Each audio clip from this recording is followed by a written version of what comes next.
নমস্কার বন্ধুরা। তো আমি আজকে আমার পরিচয়টা আবার দিই। নমস্কার, আমি প্রিয়া।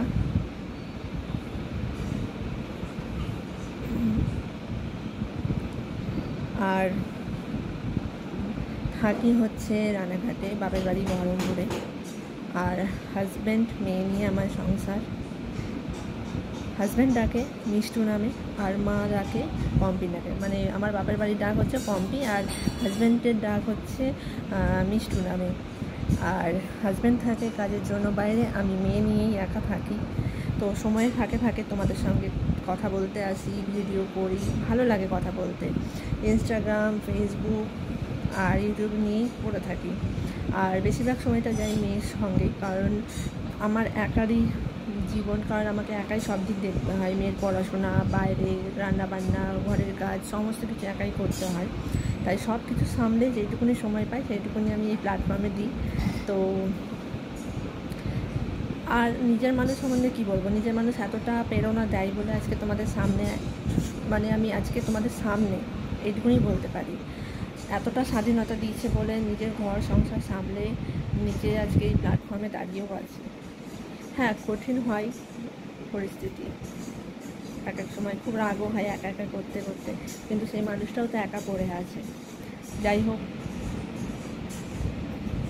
ভালো লাগে যখন যখন আসে, তখন তখন মনে হয় কত আনন্দ পেয়েছি। দুর্গা পুজো, লক্ষ্মী পুজো, কালী পুজোটাও তখন ছোট হয়ে যায় খুশির মুহূর্তটা যখন ও আসে। সব একবারে ফেস্টিভ্যাল পালন করে নিই।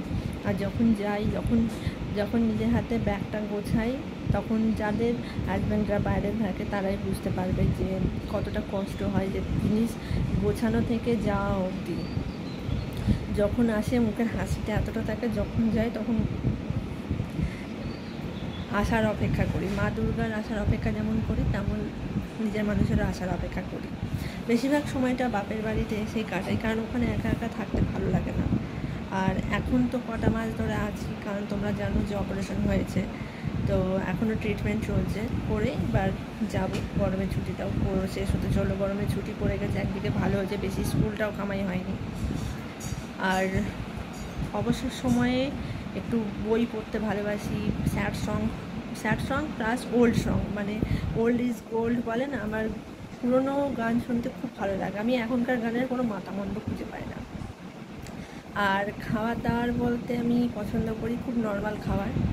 আগে দুধ চা খেতে পছন্দ করতাম, কিন্তু এখন দুধ চা খাই না, পুরো লিকার চাটাই খাই।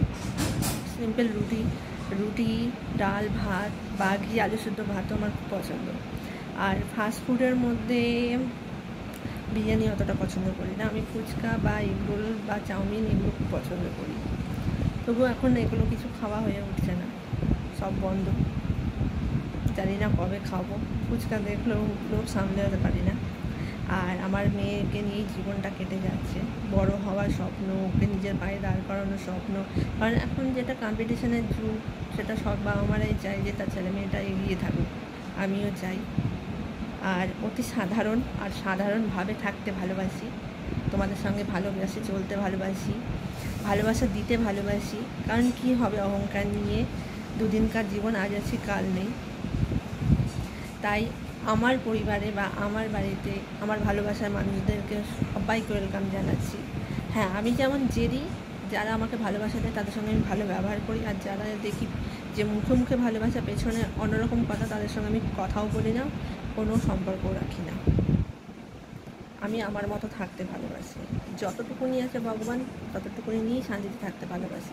বেশি আমার চাইও না। আর যতটুকুনি আছে ততটুকুনি মনে করি যে অনেকের নাও আছে। শুধু ভগবানের কাছে একটাই জিনিস চাই, ভগবান আমাকে এইটুকুনি সামর্থ্য দিন যে সংসারটা সুখে শান্তিতে করতে পারি। হাজব্যান্ডের কাঁধে কাঁধ মিলিয়ে সাহায্য না করতে পারি, কাঁধে কাঁধ মিলিয়ে চলতে পারি। আর কিছু মানুষের জন্য করার খুব ইচ্ছে আছে। আর আমার মাকে তো দেখতেই হবে, কারণ আমার 2 বোন ছাড়া কেউ নেই। তাই মাকে তো দেখাশোনার মধ্যে তো ধরাই যায় না, সেটা কর্তব্য আমাদের। কারণ মা আমাদের কর্তব্য করে মানুষ করেছে, এবার আমাদের কর্তব্য মানুষ করা। কারণ আমরা যেটা করব সেটা দেখে আমাদের ছেলেমেয়েরা শিখবে। আমার কি বলবো, ইচ্ছে অনেক কিছু আছে। যেমন অনেককে দেখি অনেক কিছু করে উঠতে পারে না, তাদের পাশে দাঁড়ানো, ছোটো ছোটো ছেলে মেয়েদের পাশে দাঁড়ানো, যারা বৃদ্ধ বয়সের বাবা মাদেরকে বাইরে বের করে দেয় তাদের পাশে দাঁড়ানো। জানি না ভগবান কবে সাই দেবে, তো যবেই সাই দিই তাদের পাশে অবশ্যই দাঁড়াবো। তো লাভ ইউ সবাইকে, আমার সকল বন্ধুদের, ভাই দাদা দিদি ভাই বোন সবাইকে ভালোবাসা। সবাই ভালো থেকো, সুস্থ থেকো। আর আমি তোমাদের সবার পাশে আছি, তোমরাও সবাই সবার পাশে থাকো। Love you.